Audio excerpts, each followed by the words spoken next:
Hello students, आज हम पुनः आपके साथ एक नए वीडियो में उपस्थित हैं। मैं नीलेश कुमार गुप्ता आपका स्वागत और अभिनंदन करता हूं। आज मैं एक आपके नए अध्याय 10वीं के जिसमें कुछ महत्वपूर्ण क्वेश्चन है उसकी चर्चा कर रहा हूं।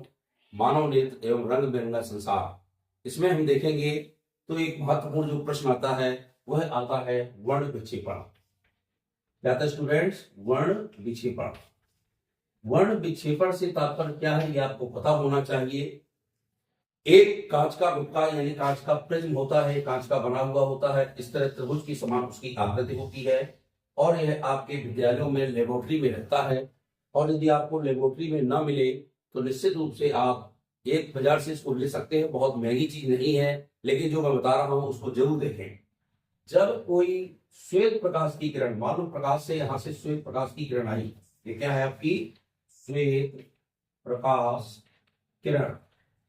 जब कोई श्वेत प्रकाश की किरण किसी प्रिज्म से में से होकर गुजरती है, जब प्रिज्म के अंदर आएगी यह किरण तो यह अपने अवयवी रंगों में विभाजित हो जाती है। यह अवयवी रंग में विभाजित होने की जो घटना है वह कहलाती है वर्ण विक्षेपण। अभी कैसे विभाजित होती है ये बिल्कुल यहाँ पर ऐसा समझ आएगा कि जैसे यहाँ पर मिले हुए रंग है।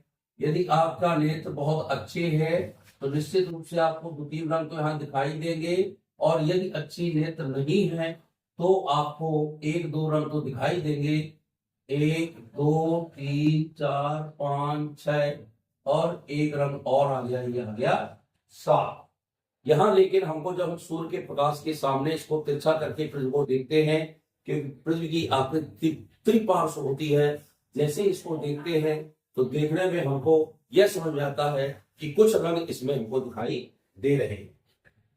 जब हम इसको किसी दीवार या किसी ज्वेलरी मर से मर रखते हैं तो पूरे रंग हमको साफ, या दीवार में आप देख लें, ऐसे लगाकर दीवार की ओर देखेंगे तो भी आपको पूरे 7 रंग दिखाई देंगे। इसमें चले यहां से 1 2, यहां से 3, ये 4, ये 5, ये 6 और ये 7, ये हमको रंग दिखाई देते हैं। और इस रंग को हम कहते हैं, इसको याद करने का तरीका मैं बता दूं, इसको कहते हैं विबग्योर, GYOR, ऐसा भी लिख सकते हैं।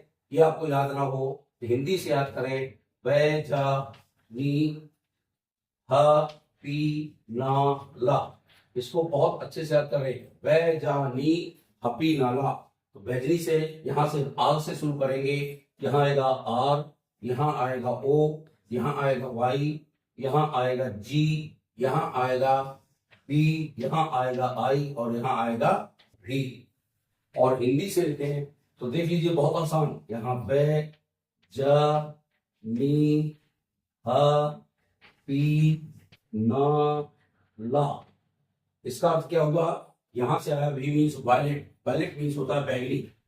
आई मीन्स आया इंडिगो, इंडिगो माने होता है जामुनी। यहाँ आया बी, बी मीन्स होता है ब्लू, ब्लू मीन्स नीला। यहाँ आया जी, जी मीन्स होता है ग्रीन, ग्रीन मीन्स हरा। वाई मीन्स येलो, येलो का अर्थ पीला। ओ मीन्स ऑरेंज, ऑरेंज माने होता है नारंगी। और वहां आया R, R means red, red माने होता लाल। यानी इस तरीके से वर्ण विक्षेपण की घटना जो होती है घटना है, हम लोग यह घटना है लिखेंगे। जब कोई श्वेत प्रकाश की किरण प्रिज्म में से होकर गुजरती है तो वह अपने अवयवी रंगों में विभाजित हो जाती है। इस अवयवी रंगों में विभाजित होने की घटना को वर्ण प्रकाश का वर्ण विक्षेपण कहते हैं। ये क्वेश्चन बहुत इंपॉर्टेंट है और ये आपको फिगर चित्र बनाना पड़ेगा, जब परीक्षा में आएगा 3 नंबर में आता है कि वर्ण विक्षेपण की घटना को समझाइए। तो आप पहले परिभाषा लिखें और फिर बाकायदे इस चित्र को बनाकर, लेकिन यह याद करने का तरीका आप जान जाए।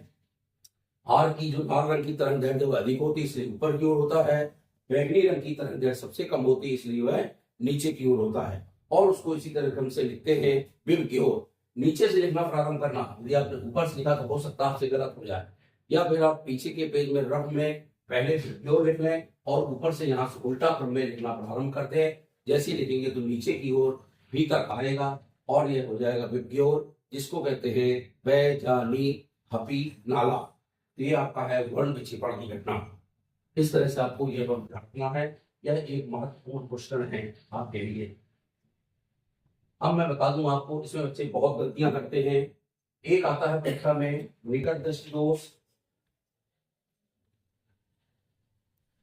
और एक आता है दूर दृष्टि दोष। इसको मैं आपको विस्तृत बताऊंगा कल आपको, लेकिन आपको थोड़ा बता दूं, इसमें आपको ध्यान रखना है निकट और दूर दृष्टि दोष क्या है। निकट माने पास, इसमें उल्टा होता है, इसमें बच्चे 80% गलत लिखते हैं। जैसे उन्होंने पढ़ा निकट दृष्टि दोष, निकट माने पास, लेकिन इसमें उल्टा क्या होता है, इसमें निकट की वस्तुएं तो हमें साफ दिखाई देती है, निकट की वस्तुएं हमें साफ दिखाई देंगी, लेकिन दूर की वस्तुएं साफ नहीं दिखाई देंगी, तो वह दोष कहलाता है निकट दृष्टि दोष। ध्यान रखिएगा, बहुत ध्यान रखिए, इसमें उल्टा होता है।